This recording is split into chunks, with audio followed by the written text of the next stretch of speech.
Hi, സുഖല്ലേ? എനിക്കും അതേട്ടുള്ളൂ. ഇന്ന് നമുക്ക് മഹാരാഷ്ട്ര കൊങ്കൺ സൈഡിൽ ഉണ്ടാക്കുന്ന ഒരു ബ്രാഹ്മിൻ ഡിഷാണ് അമ്പെ ഉപ്പ് കറിയുള്ളൂ. അപ്പോൾ നമ്മുടെ മാമ്പഴ പുളിശ്ശേരിയിൽ നിന്ന് വളരെ ഡിഫറെൻ്റാണിത്. ഇതിൽ തേങ്ങ അരച്ചൊഴിക്കൊന്നുമില്ല, പിന്നെ തൈരൊന്നും വേണ്ട കേട്ടോ. അപ്പോൾ നോക്കിയാലോ നമുക്ക്. അപ്പോൾ ഞാനിതിന് മൂവാണ്ടൻ മാങ്ങയാണ് കേട്ടോ എടുത്തിരിക്കുന്നത്. ഇതിനെക്കാട്ടും ചെറിയ മാങ്ങ കിട്ടുകയാണെങ്കിൽ അതാണ് ബെസ്റ്റ്. നാടൻ മാങ്ങ ഇവിടെ കിട്ടും, ചെറിയ ചെറിയ മാങ്ങ, പക്ഷെ അത് പഴുത്തത് വരാൻ തുടങ്ങണേ ഉള്ളൂ. അപ്പോൾ ഞാൻ മൂവാണ്ടൻ മാങ്ങ കിട്ടിയപ്പോൾ അതുകൊണ്ട് ഉണ്ടാക്കുകയാണ് കേട്ടോ. അപ്പോൾ 2 വെച്ചാണ് ഞാനിപ്പോൾ ഉണ്ടാക്കുന്നത്.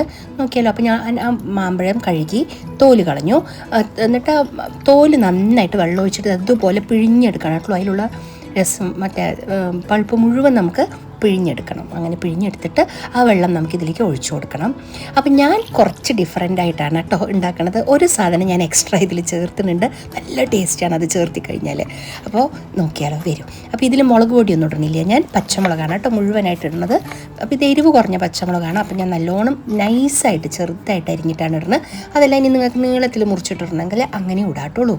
ഇനി നമുക്കതിലേക്ക് ആവശ്യത്തിന് കുറച്ച് മഞ്ഞൾപ്പൊടി ഇട്ട് കൊടുക്കണം. ഞാൻ മുളക് പൊടി ഇടുന്നില്ല കേട്ടോ, ഇതിൽ മുളക് പൊടി ഇടില്ല. പിന്നെ നമുക്ക് ടേസ്റ്റിനനുസരിച്ച് ഉപ്പ്, ഞാനിപ്പോൾ കുറച്ച് ഉപ്പിട്ട് കൊടുത്തിട്ടുണ്ട്. നോക്കിയിട്ട് നമുക്ക് വീണ്ടും ആവശ്യമുണ്ടെങ്കിൽ ചേർത്തി കൊടുക്കണം. പിന്നെ ഇതിലേക്ക് നമുക്ക് വേണ്ടത് ഒരു ചെറിയ കഷ്ണം ശർക്കരയാണ്. മാമ്പഴത്തിന് നല്ല മധുരം ഉണ്ടാവും, എന്നാലും ഒരു കഷ്ണം ശർക്കര ഇടണമല്ലോ ഇതിൽ. പിന്നെ ഇതിനെ നമുക്കിനി അടുപ്പിലേക്ക് ഇത് വേവിക്കാൻ വേണ്ടി വെക്കാം ഗ്യാസിലേക്ക്. അവൻ ഇത്തിരി ഹാർഡാണ്, ഇപ്പോൾ അവനൊന്ന് സോഫ്റ്റ് ആവട്ടെ അവിടെ ഇരുന്നിട്ടുള്ളൂ.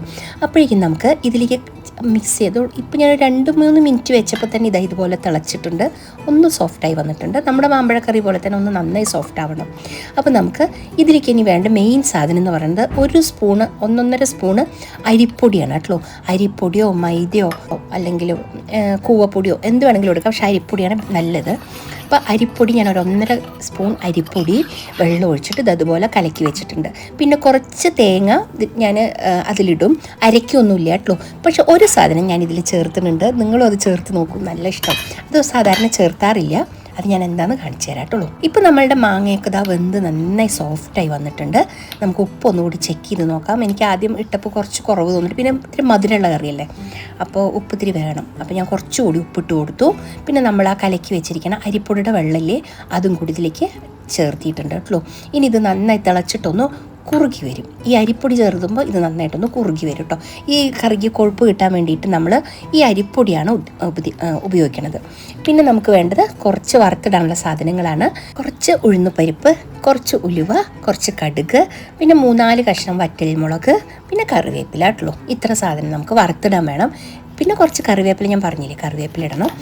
ഇത് ഞാൻ പറഞ്ഞില്ലേ, ഞാനൊരു സാധനം എക്സ്ട്രാ ചേർത്തുന്ന, അത് നിങ്ങളും ഒന്ന് ചേർത്ത് നോക്കൂ, നല്ല രസമാണത്. അപ്പോൾ എന്ത് ട്രഡീഷണൽ അല്ലേ അതിൽ ചേർത്തില്ല എന്നൊക്കെ പറയും, അത് ചേർത്താണ്ട് ഉണ്ടാക്കിയാലും നല്ല ടേസ്റ്റിയാണ്. പക്ഷെ ഞാൻ പറയുന്ന ആ സാധനം കൂടി ഒന്ന് ചേർത്ത് നോക്കൂ, എക്സ്ട്രാ ടേസ്റ്റാണ് പോട്ടുള്ളൂ. ഇപ്പോൾ നമ്മളുടെ മാമ്പഴം നന്നായിട്ട് വെന്ത് സോഫ്റ്റായി വന്നിട്ടുണ്ട്. നോക്കൂ എന്ത് രസമല്ലേ, കളറൊക്കെ നമ്മൾ അരിപ്പൊടി ചേർത്തിയ കാരണം നോക്കൂ നന്നായിട്ട് കറി കുറുകി വന്നിട്ടുണ്ട് കണ്ടോ.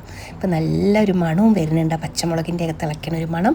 ഇനി നമുക്കിത് അടുപ്പത്തുനിന്ന് ഇറക്കി വെക്കാമല്ലോ. അപ്പോൾ ഇങ്ങനെ നിങ്ങൾ ഈ കറി ഉണ്ടാക്കാറുണ്ടോ, നിങ്ങൾ ഇങ്ങനെ ഉണ്ടാക്കാമെന്നൊക്കെ പറയൂ. നമ്മുടെ കർണാടകയിലും ചില സ്ഥലങ്ങളിൽ ഈ കറി ഉണ്ടാക്കുന്ന പറയുന്നുണ്ട് കേട്ടോ.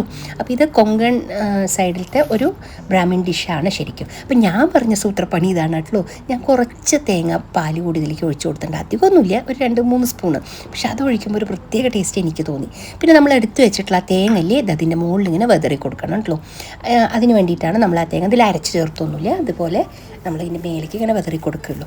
ഇപ്പോൾ നമ്മളുടെ കറി ഏകദേശം റെഡി ആയിട്ടുണ്ട്. ഇനി നമുക്കതിലേക്ക് വറുത്തിടണം. നമുക്ക് വെളിച്ചെണ്ണയിൽ വറുത്തിടാം, നമ്മൾ വെളിച്ചെണ്ണയാണ് ഉപയോഗിക്കുക, അപ്പോൾ വെളിച്ചെണ്ണയിൽ തന്നെ വറുത്തിടാം. നല്ലൊരു കറിയാണ് കേട്ടോ. അപ്പോൾ ലൈക്ക് ചെയ്യാനും ഷെയർ ചെയ്യാനും സബ്സ്ക്രൈബ് ചെയ്യാനും ഹൈപ്പ് ചെയ്യാനൊന്നും മറക്കരുത് കേട്ടോ, മറക്കില്ലല്ലോ. അപ്പോൾ നമുക്ക് ഇതിലേക്ക് വറുത്തിടാം, എന്തൊക്കെയാണെന്ന് നോക്കാം. അപ്പോൾ നമുക്ക് ഇത്തിരി വെളിച്ചെണ്ണ ചൂടാക്കാം. ഇനി നമുക്കതിലേക്ക് നമ്മുടെ ഈ ഉഴുന്നുപരിപ്പ്, ഉലുവ, കടുക്, മുളക്, കറിവേപ്പില അതും കൂടി വറുത്തിട്ട് നമുക്കതിലേക്ക് കൊട്ടിക്കൊടുക്കാം കേട്ടോ. ഇപ്പോൾ ഒരു രക്ഷയില്ലായിട്ടുള്ളൂ. എനിക്കിപ്പോൾ തന്നെ ചോറുണ്ടാൻ തോന്നുന്നുണ്ട്. എനിക്ക് വീഡിയോ എടുക്കാനോ ഫോട്ടോ എടുക്കാനുള്ള അതൊക്കെ ക്ഷമയൊക്കെ പോയി. അത്രയ്ക്ക് ടേസ്റ്റിയാണ് ഈ കറി. നിങ്ങൾ എന്തായാലും ട്രൈ ചെയ്ത് നോക്കൂ. ഇതും നല്ല ചൂട് ചോറിൽ ഇതിങ്ങനെ ഒഴിച്ച് കഴിച്ചാലേ എന്തൊരു ടേസ്റ്റിയാണെന്ന് അറിയാം. അപ്പോൾ ഞാൻ പ്രത്യേകിച്ച് പറയണു, തേങ്ങാപ്പാൽ ഞാൻ എൻ്റെ ഇഷ്ടത്തിന് ഒഴിച്ചതാണ്. ഒരു 2-3 സ്പൂൺ തേങ്ങാപ്പാൽ ഒഴിച്ച് നോക്കൂ, നല്ല ടേസ്റ്റിയാണ് ഈ കറി കേട്ടോ. നമ്മുടെ മാമ്പഴ പുളിശ്ശേരി പോലെ തേങ്ങ അരച്ചിട്ടോ തൈര് ഒന്നും ചേർത്തണമെന്നില്ല കേട്ടോ. ഇതിൽ തൈരൊന്നും ചേർത്തണില്ല. അപ്പോൾ നല്ലൊരു കറിയാണിത്. എന്തായാലും ഇതുവരെ ട്രൈ ചെയ്യാത്തവർ ട്രൈ ചെയ്ത് നോക്കൂ. ഇത് നല്ല ഇഷ്ടമുള്ളവർ കമൻറ്റ് ചെയ്യൂട്ടുള്ളൂ. നമുക്ക് വീണ്ടും നല്ലൊരു വീഡിയോ ആയിട്ട് വീണ്ടും കാണാം. Okay, by.